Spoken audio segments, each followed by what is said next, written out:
Let's take things a step further. Once you've mastered or are in the process of mastering the art of compelling conversation, now it's time to progress into flirting. Now, how do you flirt with a woman?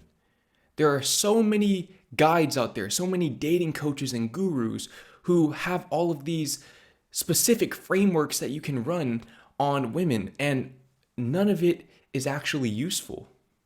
None of it is useful. There is no framework that will allow you to flirt with a woman in a way that will actually be appealing and compelling to her or to you. Because frameworks take you too far away from the intuitive aspect of it, which is really where most of flirting occurs. And again, just to help you ease your nerves, if you find the right person, this is all going to occur naturally. This is all going to occur naturally. So again, it comes back to that one definitive underlying principle. You have to find the right person. You do that by putting yourself in the right spaces and then putting yourself out there. Once you've found the right person, how do you go about flirting? Well, the answer is simple. Honesty. You see, honesty is not just the best game that there is, but it's the only game that there is. If you're running any game that involves you not just being honest, not simply telling her the truth, then what you're doing is you're lying, you're deceiving, you're manipulating. And guess what's going to happen? She's going to find out. It may not be today, it may not be next month, it may not be in the next 10 years, but eventually she's going to find out, and then she is going to leave you, and then you're going to be watching red pill videos in the comment sections talking about how women are hypergamous and they just don't want a man who isn't high status, and they want to use them for the alimony or child support. Maybe it's that, or maybe it's the fact that you weren't being yourself, and so you attracted the wrong kind of woman to you. And I don't want to see you go through that. So in order to ensure that you don't go through that, focus on being honest. Okay, that's literally your only job. That's literally all you have to do in the talking stage. It all comes back to that. Be yourself, be honest about who you are with this woman, through your words and through your actions. And when you do that, the game takes care of itself, because what's the whole point of game? The whole point of game is to facilitate attraction. But if she's already attracted to you because you've attracted the right kind of woman who likes you for you, the act of being yourself is going to do that in and of itself. So you need to focus on being honest. Now, the next component of flirting is humor. You have to make her laugh. When you can make a girl laugh, believe me when I tell you that her attraction level will go up substantially. And this isn't even just with dating. I want you to think about if you have any friends who you think are funny, or any content creators who you think are funny. You probably want to be around those friends or watch those content creators as often as possible, because who doesn't like to laugh? Everyone likes to laugh. And that girl that you're with is no exception. And here's the cool thing about humor. Humor is relative. It's entirely subjective. Some people think Dave Chappelle is the greatest comedian ever. Some people think he's the worst comedian ever. Personally, I fall more on the former side than the latter side, but maybe you feel differently. Humor is subjective. And I'm saying this to say that if you're being honest about who you are, then all you really need to do is say things and do things that you think are funny. And when you do that, she's going to think they're funny as well, more often than not. Maybe if you come from very different backgrounds, there may be some cultural differences there, which creates a little bit of friction in the humor. But by and large, laughing is a universal language. Humor is a universal language. It's relative, but a lot of it is just about the authenticity of it. It's about whether you are being performative or being authentic. The reason why we like comedians so much, why Dave Chappelle and Kevin Hart and all of these comedians are so funny is because they're being authentic. They're not just being performative. They're not just making jokes that they think will garner the laughs of the audience, but they're actually telling stories that are relevant to them. And so they deliver those stories with conviction. And because of that, people resonate with them. The right people, that is, resonate with them. So be yourself and make jokes that you think are funny. And if she's the right one, then at least 60% of the time, she's going to think they are funny as well. And a really great way to do this, by the way, a really great way to win a woman's heart over. And I don't want to use that phrase anymore because that's not really what we're trying to do. We're not trying to win anybody over, but a great way to accelerate the attraction that she has for you is to make her laugh at herself. So if you can sort of poke fun at her and find a way to make her laugh at herself. So we're not targeting her deepest, darkest insecurities, but just little things that she may do or say. If you can get her to laugh at herself, best believe she is going to think about you very, very often. And it's not a manipulation tactic. It's simply you telling jokes that you think are funny. If she says something goofy or does something goofy, then point it out and invite her into that laughter. Don't ostracize her or isolate her. Invite her into the joke. Laugh with her, not at her. And when you do that, she will laugh at herself. And you also have to be willing to take as much as you give. So you have to be able to laugh at yourself as well in order for this to work. Now, another thing that you need to understand about flirting with women is that it's not so much about what you say, it's more about how you say it. And the difference between how you say something with a woman that you like and a woman that you don't like is sexual tension. So if sexual tension isn't present, then you're not flirting, you're conversing. But when there's sexual tension, meaning that there is a mutual sexual attraction to one another, that is going to underpin every single word, every single phrase and punctuation mark of every conversation that you have with this person. And that's where the flirtatious energy comes about. And I'm sure you've experienced this. Maybe you've been talking to a woman and you might be talking about something completely mundane, but you feel something different. You feel this energetic force between you. That is sexual tension. That's sexual tension. And that is the basis on which flirting occurs. So you have to be with somebody that you're sexually attracted to. Otherwise, there really isn't much flirting to be had. And she also has to be sexually attracted to you. And if you've been doing the stuff from the Looks Maxing Liftoff program and the fitness program, if you've been actually implementing these steps, then rest assured that she will be sexually attracted to you. And if she's the right kind of person. Because again, you're going to be repulsive to the wrong kind of person, but you're going to be attractive to the right kind of person. So right there, if you don't feel that sexual tension, then you can take that as a sign that maybe that's not the right person. Now, another great way to essentially play on this sexual tension is to use eye contact. They say that the eyes are the window to the soul. And truthfully, whether you agree with that or not, eye contact is definitely a great way to determine if there is sexual tension between you and somebody.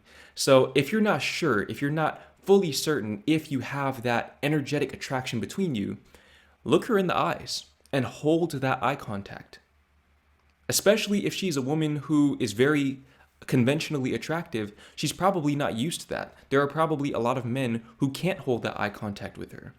So if you can do that, you will essentially not only subconsciously separate yourself from those other men, but you also can identify and or amplify any sexual tension that might be there. And what that's going to do is that's going to amplify the quality of conversation and give it that flirtatious feeling that you both desire. So you want to make sure that you are holding eye contact with her, especially when she's talking to you. It can be very difficult to hold eye contact with somebody when you're talking to them. But If you're saying something flirtatious, especially if you're making any kind of sexual innuendo, you want to make sure that you are looking directly into her orbital sockets when you say it. You want to look deep into her pupils, into her iris, as if you're trying to see the back of her head through her eyes. You want to pierce her gaze with yours whenever you say anything that involves any kind of sexual innuendo. Now, on the note of sexual innuendos, something else that you need to understand is you should not bite off more than you can chew.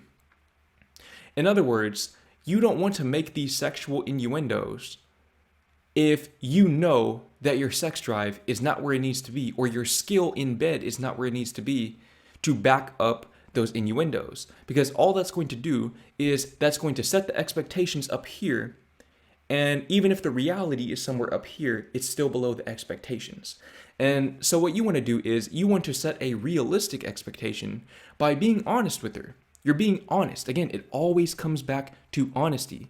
You're not just saying something that you think sounds good to her or that will turn her on. No, you are being honest with her about what you would do. This is especially good if you're on the phone with her. What you would do if she was in the room with you right now. You're just being honest. You're telling her the truth.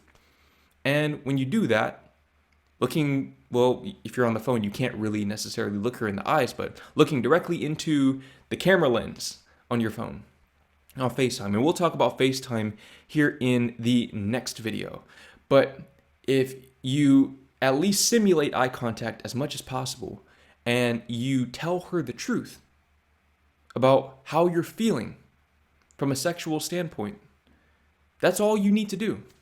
That's all you need to do to play off of that sexual tension, which again is the difference between the platonic conversations and the romantic conversations. If you read any romance novel or watch any romance movie, the sexual tension is literally the glue that holds the whole entire story together. Without the sexual tension, there is literally no story to be had. And the worst romance movies or the worst romance novels are the ones which involve very little sexual tension or very weak sexual tension. So you want to really, really emphasize that component.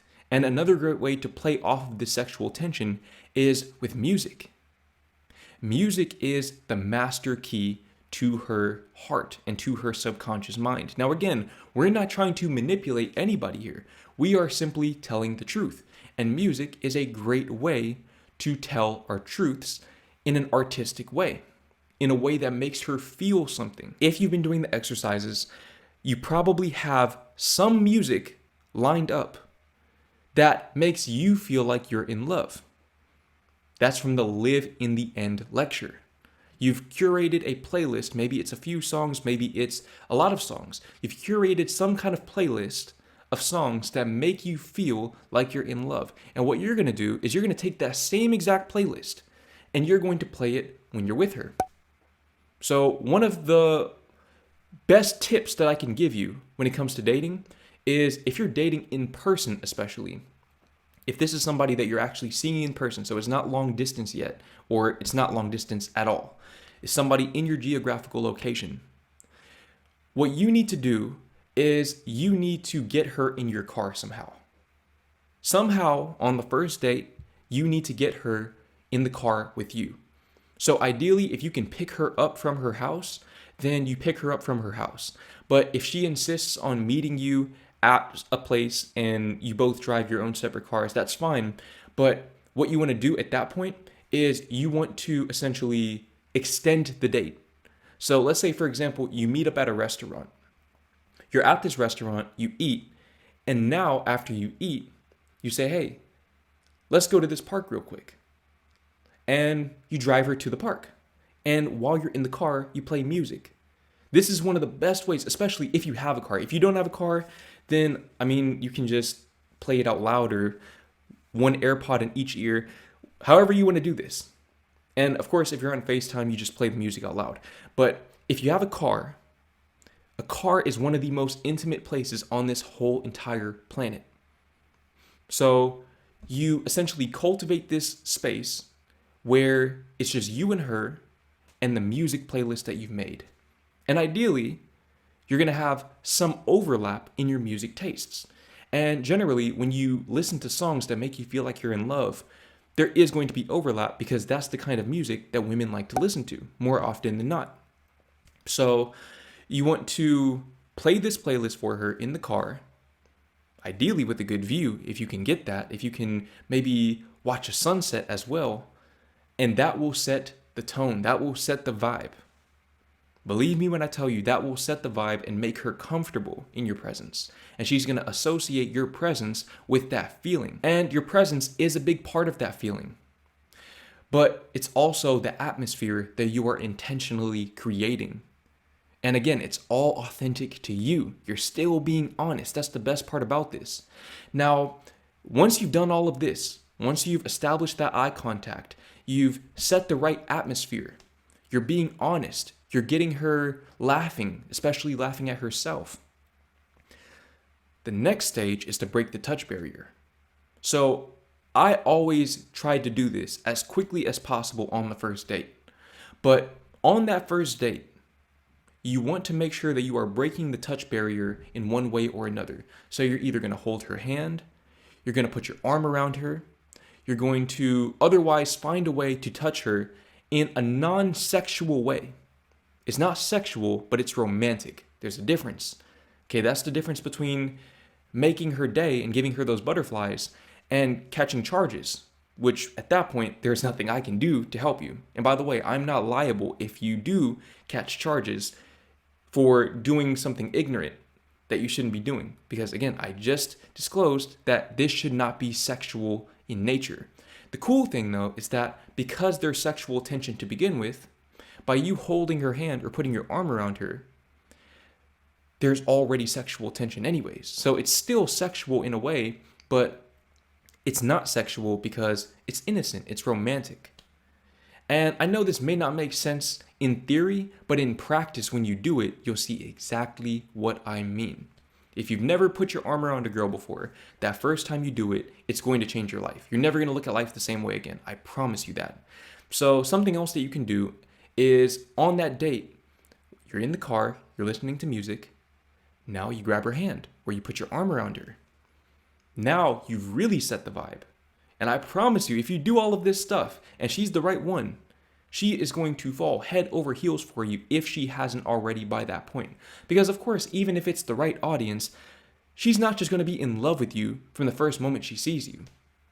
Probably. Maybe she will be. And if she is, then, all of this is simply going to amplify that. But most sensible people aren't going to fall in love the first time they see or interact with somebody. But she'll be open to the possibility of it because you and her already have so much in common. There's already an intrinsic rapport there between you two.